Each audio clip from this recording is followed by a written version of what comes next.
Godwin John ministries வழங்கும் தினம் ஒரு சத்திய வார்த்தை. இந்த ஆடியோ நிகழ்ச்சிக்கு உங்களை அன்புடன் வரவேற்கிறோம்.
நம்முடைய பிதாவாகிய தேவனாலும் கர்த்தராகிய இயேசு கிறிஸ்துவினாலும் உங்களுக்கு கிருபையும் சமாதானமும் உண்டாயிருப்பதாக. தினம் ஒரு சத்திய வார்த்தை. இன்றைக்கான தியானத்தின் தலைப்பு, கொந்தளிப்பான அலைகளுக்கு அஞ்ச வேண்டாம். வேதாகமத்தின் ஆதார வசனம் மார்க்கு 4:39. இறையாதே, அமைதலாயிரு என்றார். இதே தியான பகுதி சங்கீதம் 139 வசனங்கள் 7 முதல் 12 முடிய. உம்முடைய ஆவிக்கு மறைவாக எங்கே போவேன்? உம்முடைய சமூகத்தை விட்டு எங்கே ஓடுவேன்? நான் வானத்திற்கு ஏறினாலும் நீர் அங்கே இருக்கிறீர். நான் பாதாளத்தில் படுக்கை போட்டாலும் நீர் அங்கேயும் இருக்கிறீர். நான் விடியற்காலத்து செட்டைகளை எடுத்து சமுத்திரத்தின் கடையாந்திரங்களிலே போய் தங்கினாலும் அங்கேயும் உமது கை என்னை நடத்தும். உமது வலதுகரம் என்னை பிடிக்கும். இருள் என்னை மூடிக்கொள்ளும் என்றாலும் இரவும் என்னை சுற்றி வெளிச்சமாயிருக்கும். உமக்கு மறைவாக இருளும் அந்தகாரப்படுத்தாது, இரவும் பகலை போல வெளிச்சமாயிருக்கும். உமக்கு இருளும் வெளிச்சமும் சரி. அநேக பேருக்கு இது இருக்கக்கூடிய கேள்வி, நான் பாதுகாப்பாய் என்னுடைய வாழ்க்கை சக்கரத்தை முடிப்பேனா? அடுத்த கரையாகிய அந்த வாழ்க்கைக்கு நான் கரை சேர்வது பாதுகாப்பாக இருக்குமா? கொந்தளிக்கக்கூடிய அலைகளில் மத்தியிலே இருக்கிறேன் என்று சொல்லி அந்த பயத்தின் நடுவில் இருக்கிற ஏராளமான ஜனங்கள் உண்டு. பாப்புவா நியூ கினியாவில் கந்தாஸ் பழக்குடி மக்கள் தங்கள் மொழியில் அச்சிடப்பட்ட வேதாகம புதிய ஏற்பாட்டின் வருகைக்காக உற்சாகத்துடன் காத்திருந்தனர். இருப்பினும் புத்தகங்களுடன் கிராமத்தை அடைய மக்கள் சிறிய படகுகளில் கடலில் பயணிக்க வேண்டியது இருந்தது. கடலை கடந்து வரும் தைரியத்தை அவர்களுக்கு எது கொடுத்தது? அவர்களின் நீந்தும் திறமையா? ஆம். ஆனால் சமுத்திரத்தை உருவாக்கியது யார் என்பதும் அவர்களுக்கு தெரியும். நம் வாழ்வின் சலசலக்கும் அலைகள் மற்றும் ஆழமான நீர்நிலைகளை கடக்க ஒவ்வொருவருக்கும் வழிகாட்டுவதும் அவர்தான். தாவீது சங்கீதத்தில் எழுதியது போல, உம்முடைய ஆவிக்கு மறைவாக எங்கே போவேன் என்று சங்கீதம் 139:7 வாசித்தோம். நான் வானத்திற்கு ஏறினாலும் அங்கே நீர் இருக்கிறேன். சமுத்திரத்தின் கடையாந்திரங்களிலே போய் தங்கினாலும் அங்கேயும் உமது கை என்னை நடத்தும், உமது வலதுகரம் என்னை பிடிக்கும் என்று அழகாக வசனங்கள் 8 முதல் 10 வரையிலும் நாம் வாசிக்க கேட்டோம்.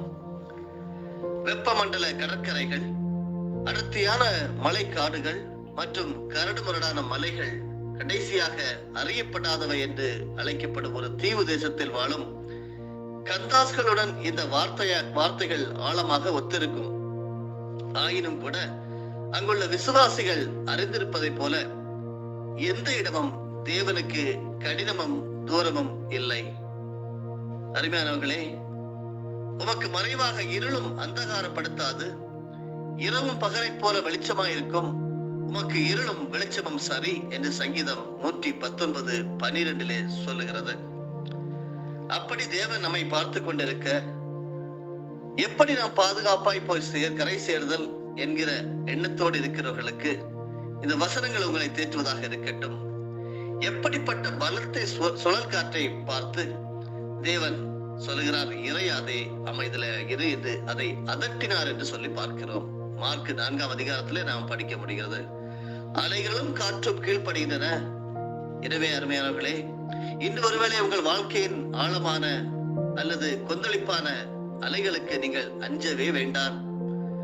ஏனென்றால் நம் தேவன் நம்மை பாதுகாப்பாக கரை சேர்ப்பார் என்பதை நீங்கள் உறுதியாக கொண்டிருக்க வேண்டும். வாழ்க்கையிலே எந்த காரியங்களை நாம் செய்தாலும் அதை துணிச்சலான அன்புடனே செய்ய வேண்டும் என்று சொல்லி 1 கொரிந்தியர் 16ஆம் அதிகாரத்தின் வசனங்கள் 10 முதல் 14 வரையிலும் நாம் படிக்க முடிகிறது. 1 கொரிந்தியர் 16:14 சொல்லுகிறது, உங்கள் காரியங்கள் எல்லாம் அன்போடே செய்ய கடவது என்று. வசனங்கள் 10 முதல் 14 வரையிலும் படிக்கிறேன். தீமோத்தேயு உங்களிடத்திற்கு வந்தானேயாகில் அவன் உங்களிடத்தில் பயம் இல்லாமல் இருக்க பாருங்கள். என்னை போல அவனும் கர்த்தருடைய கிரியையை நடப்பிக்கிறானே. ஆனபடியினால் ஒருவனும் அவனை அற்பமாய் எண்ணாதிருப்பானாக. சகோதரரோட கூட அவன் வருகிறதற்கு நான் காத்திருக்கிறபடியால் என்னிடத்தில் வரும்படிக்கு அவனை சமாதானத்தோட வழிவிட்டு அனுப்புங்கள். சகோதரனாகிய அப்பல்லோவை குறித்தோ எனில் சகோதரரோட கூட உங்களிடத்தில் வரும்படிக்கு அவனை மிகவும் வேண்டிக் கொண்டேன். ஆகிலும் இப்பொழுது வர அவனுக்கு மனதில்லை. அவனுக்கு நற்சமயம் உண்டாயிருக்கும் போது வருவான். விழித்திருங்கள், விசுவாசத்திலே நிலைத்திருங்கள், புருஷராயிருங்கள், திடன் கொள்ளுங்கள். உங்கள் காரியங்கள் எல்லாம் அன்போடே செய்யப்பட கடவது. அருமையானவர்களே, 4 சிற்றாலய போதகர்கள் கதாநாயகர்களாய் அறியப்படவில்லை. ஆனால் 2ஆம் உலக போரின் போது 1943ஆம் ஆண்டு பிப்ரவரி ஒரு நாள் இரவு வேளையிலே SS டோர்செஸ்டர் என்னும் அவர்களின் போக்குவரத்து கப்பல் கிரீன்லாந்து கடற்கரையில் தாக்கப்பட்டது. இந்த 4 பேரும் பீதியடைந்த நூற்றுக்கணக்கான வீரர்களை அமைதிப்படுத்த முயற்சி செய்தனர். கப்பல் மூழ்கி கொண்டிருக்க காயமடைந்த நபர்கள் நெரிசலான உயிர் காக்கும் படகுகளில் குதித்தனர். இந்த 4 போதகர்களும் அமைதியாய் தைரியத்தை பிரசங்கித்து குழப்பத்தை அமைதிப்படுத்தினர் என்று உயிர் பிழைத்த ஒருவர் கூறுகிறார். உயிர் காக்கும் லைஃப் ஜாக்கெட்டுகள் தீர்ந்து போன போது இவர்கள் 4வரும் தங்களுடையதை களைத்தி பயந்து போன ஒரு இளைஞனுக்கும் கொடுத்தனர். மற்றவர்கள் வாழும்படி அவர்கள் கப்பலுடன் மூழ்க தீர்மானித்தார்கள்.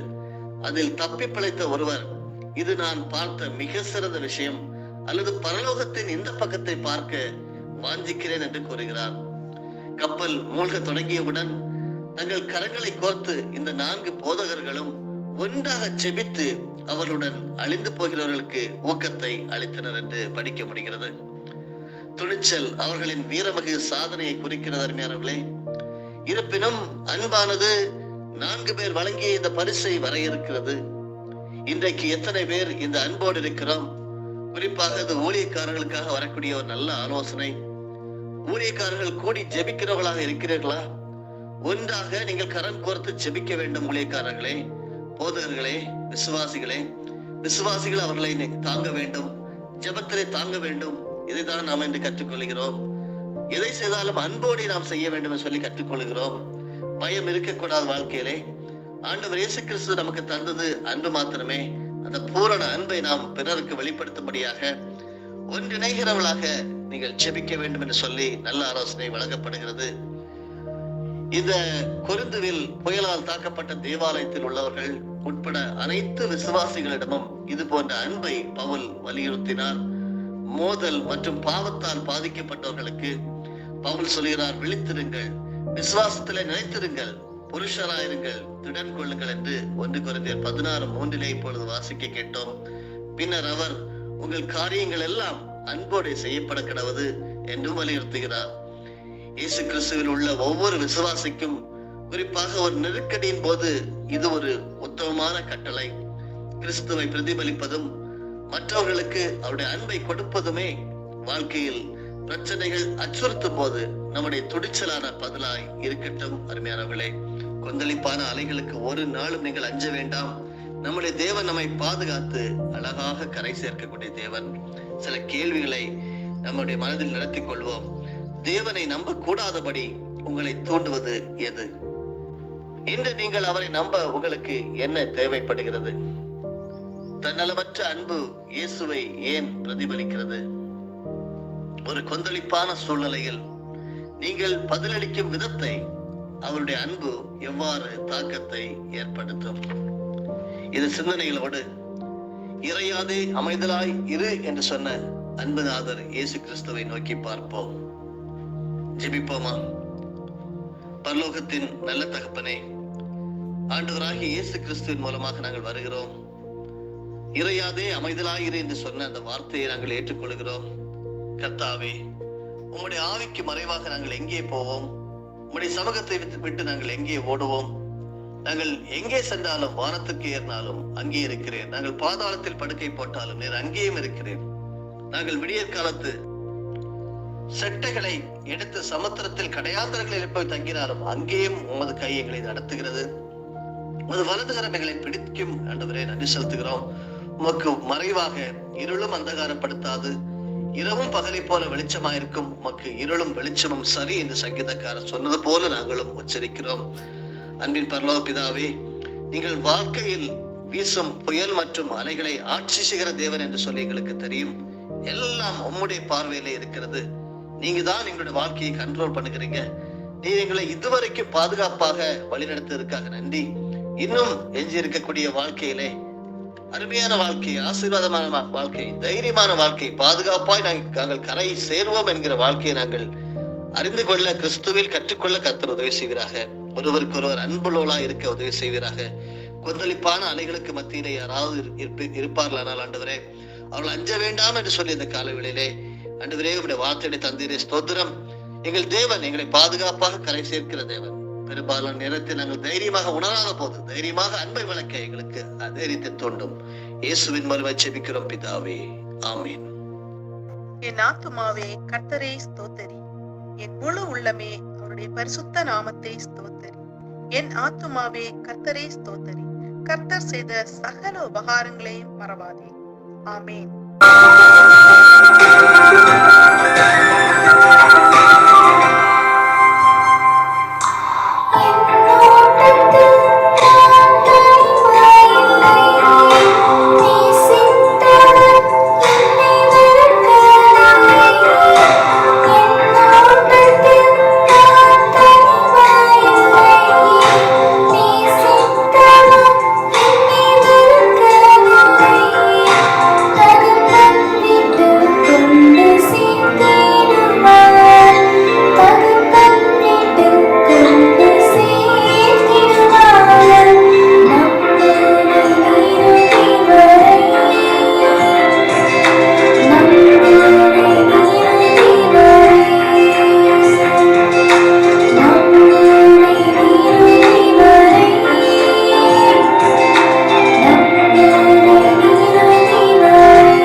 ஆண்டவராகிய இயேசு கிறிஸ்துவின் மூலமாக உங்களை நாங்கள் மனமாற ஆசீர்வதிக்கிறோம்.